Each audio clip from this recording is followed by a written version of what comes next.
네, 안녕하세요. 주식은 역시 기리기리스의 기리십니다. 안녕하세요, 기리분들. 자, 매주 일요일마다 돌아오는 그 시간입니다. 매주 기리과 함께 다음 주 증시를 한번 준비해 보도록 하겠습니다. 같이 공부하시죠. 렛츠 기리.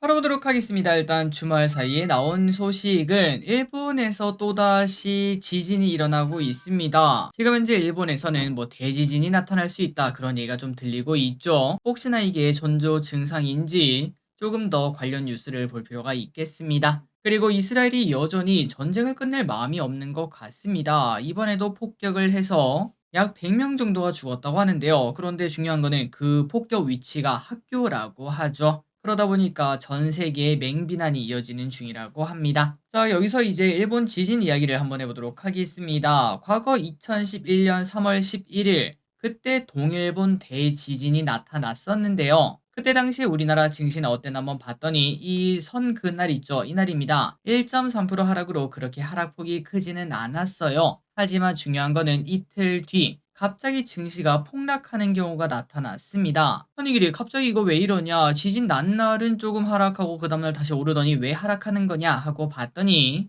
바로 이것 때문이죠. 일본에는 정말 많은 원전이 있는데 동일본 대지진 말 그대로 동쪽에서 일어났고 그 쓰나미가 오자 여기 보이시는 후쿠시마 이쪽에서 문제가 생겼습니다. 그리고 우리가 알다시피 그때부터 일본이 원전에 대한 분위기가 나빠진 거 아마 알고 계실 텐데요. 그래서 그때 당시에 이게 어디까지 뭐 파급력이 있을지 모른다라는 얘기가 나오면서 한국 증시도 크게 급락하는 모습을 나타냈으나 그런데 중요한 거는 이내 회복하고 쭉 올라가는 모습도 나타냈죠. 그렇기 때문에 이번에 혹시나 물론 자연현상이라 우리가 예측할 수는 없지만 그런 일이 나타난다면은 이거는 매수 기회일 수도 있겠다. 단기간의 흔들림으로 끝나겠구나라는 걸 느낄 수 있으며 그리고 중요한 거는 이번에는 지진 위치가 아래쪽이라고 합니다. 하지만 보시다시피 아래쪽에는 원전이 그렇게 많지 않은 모습이죠. 딱 하나 있는 게 이 하마오카인데 확실히 숫자 자체가 적기 때문에 큰 피해는 없지 않을까라는 예상은 해볼 수 있겠네요. 다만 그냥 지진도 아니고 대지진 아니겠습니까? 어떤 일이 생길지는 모르기 때문에 관련된 소식을 지속적으로 체크를 해볼 필요가 있겠습니다. 어쨌든 결론은 혹시나 지진이 나더라도 증시는 하락할 수 있으나 이내 회복하는 모습을 나타냈고 진짜 문제는 원전이 피해를 보는가 안 보는가 이거라고 볼 수 있고요. 그리고 그때 당시에 환율이 조금 중요할 것 같습니다. 지진이 딱 났을 때는 환율이 그러니까 엔화가 급등하는 모습이 나타났었습니다. 그렇게 되면 또다시 엔캐리 트레이드 이야기가 나타날 수 있어요. 그렇기 때문에 혹시나 지진이 났을 때 엔화가 급하게 오른다면은 야 이거 엔캐리인가 뭔가 그것도 나타나는 거 아니냐 이런 생각까지는 조금 이어서 해볼 필요는 있겠습니다.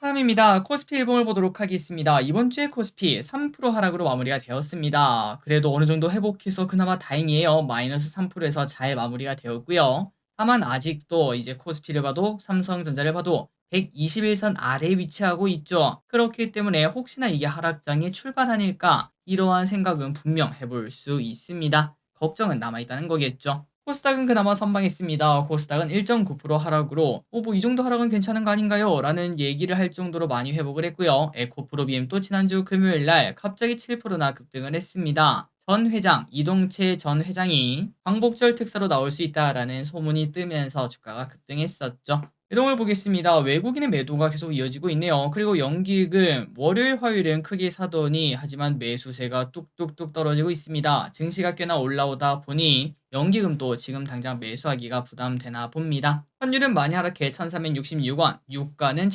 76.84달러. 미국 시장은 금요일날 소폭 오르고 마무리가 되었습니다. 그렇기 때문에 우리나라 증시도 소폭 오르고 출발할 것으로 현재는 보이고요. 미국 채권을 보면은 이렇게 쭉 떨어지다가 다시 살짝 올랐다가 이제 또 다시 하락할 수 있다라는 얘기를 해볼 수 있습니다. 그리고 채권이 이렇게 떨어지면 떨어질수록 경기 침체 걱정 그런 것들도 분명 나타날 수 있고 그리고 채권이 이렇게 하락하게 되면은 엔화의 가치가 올라가게 됩니다. 그 부분도 우리에게는 걱정거리라고 말할 수 있겠네요. 그리고 비트코인 같은 경우는 슬금슬금 올라서 지금 현재 8,500만 원 수준. 그래서 우리나라 코스피는 별일 없다면은 소폭 상승 출발 가능성이 있습니다. 자, 다음 주 증시 전망을 한번 보도록 하겠습니다. 하락장은 끝났나? 여기에 대한 고민이 많이 남아있는 일요일입니다. 기대분들도 많은 고민이 있으실 것 같은데요. 하지만 우리가 할 수 있는 거는 뭐 하나밖에 없죠. 그냥 사서 오르든 떨어지든 기다릴 수밖에 없을 것 같습니다. 다만 조금 더 이제 내가 그 대응을 하고 싶다. 그래서 한번 고민을 해보면은 일단 정답은 없는 부분이지만 이번 주 오는 주에 지표가 정말 많이 발표가 됩니다. 거기서 딱 하나만 삐끗해도 또다시 리세션, 경기 침체라는 단어가 또다시 등장할 수 있다는 게 매우 공포스럽다고 말할 수 있고요. 그리고 만약에 이러한 이유로 갑자기 증시가 또 하락하게 된다면은 이번 주 월요일 날 저점 찍은 거 있죠? 그 저점을 지키는가가 매우 매우 매우 매우 매우 중요할 것 같습니다. 그리고 만약에 그걸 지켜준다. 그렇다면 저기릿은 이제 남은 현금 싸들고 주식을 매수할 것 같네요. 그리고 일본 퇴지진 방금 전에 내용을 봤었습니다. 자연의 영역이라 일어날지 안 일어날지도 알 수는 없지만 과거 지진 났을 때 우리나라의 영향은 크지 않았었어요.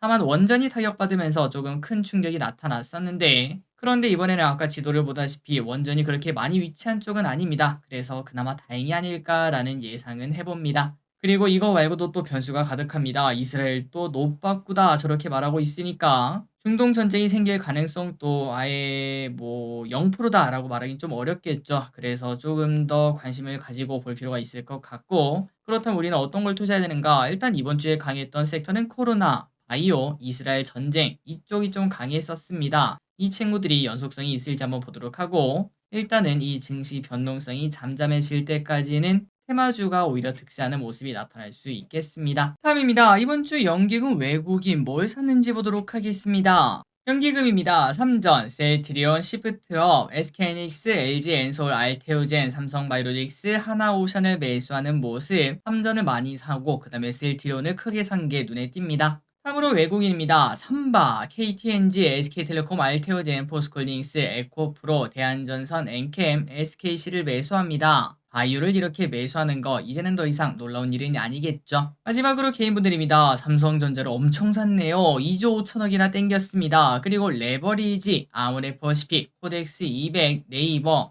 코스닥 레버리지, 기아, SK하이닉스, 카카오, 삼성전자 우선주를 매수합니다. 지금 개인분들은 이렇게 오랜만에 급락이 나타나자 동학개미 운동 2차다 이런 얘기를 꺼내면서 열심히 매수하고 있는데 과연 이번 매수도 1차 동학개미 운동처럼 성공적으로 마무리가 될 수 있을지 조금 더 지켜보도록 하겠습니다. 다음입니다. 이번 주에 무슨 일이 있었는지 복습해보도록 하겠습니다. 월요일입니다. 경기 침체 논란이 나오기 시작했죠. 그러면서 증시가 매우 나쁜 흐름을 나타냈었습니다.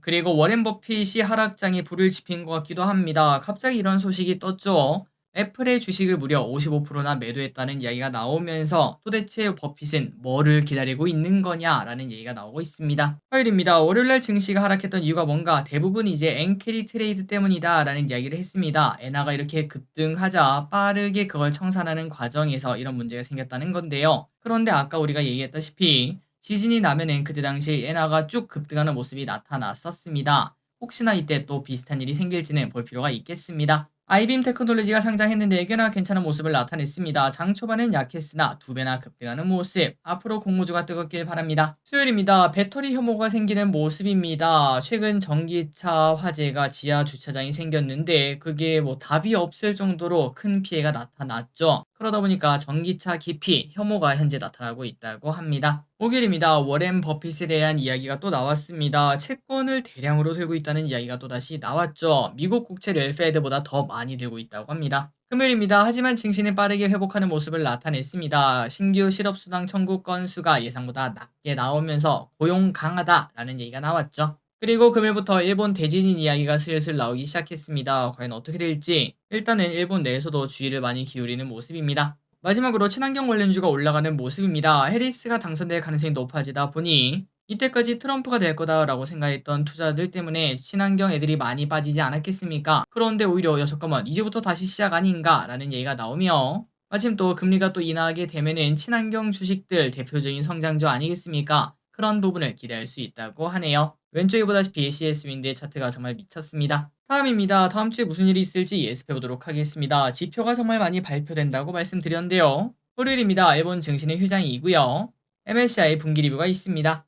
화요일입니다. 미국 7월 PPI가 공개, 구글 픽셀 9이 공개가 됩니다. 넷마블에서 신작 출시가 있습니다. 7개의 대제 키우기가 나오고요. 수요일입니다. 드디어 말복이네요. 미국 7월 소비자 물가지수가 발표가 됩니다. 4세대 디스플레이 표준화 로드맵이 마련됩니다. 목요일입니다. 우리나라 증시가 휴장입니다. 8.15죠. 미국 7월 소매 판매가 발표.